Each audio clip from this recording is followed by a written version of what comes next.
अब हीरो अब ठीक है ना. अरे नाही मला तो आता लगेच नाही मला मोठी मोठी लगत दिसली का बरं की मोर पहला पिक्चर है ना मोला जो मिली वही चली बोला. भैया देखो अब देखो मोटा पतला कैसो भी हो भैया ले शुरू है कि मैं कहने सुपरस्टार रेस भाई अब ओकर सुपरस्टार. साथ सामने काम ही करना अपन आपने बड़े बातें तो मतलब मोटी रहे पतली रहे सब रहे इसको डबल पार्टी आज, इसको डबल पार्टी के लिए. हीरोइन होते काफी वो मोला सिर्फ लंच करे तो लंच और डिनर दोनों कराई आज.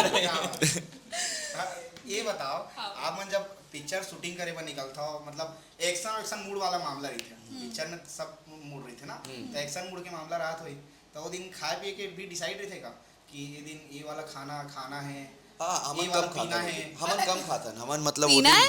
अच्छा. मतलब खाना में कम खाता है. अब एकदम चावल नहीं. अब जैसे लंच टाइम होते शूटिंग मतलब पूरा 2 दिन तक के चलते ना एक्शन 2 दिन 3 दिन लगातार तो वो समय हमारा लंच डिनर थोड़ा हल्का करता. अब एकदम ही ऐसे भर पेट अच्छा दाल भात खा नहीं बैठ अच्छा जाना. ठूस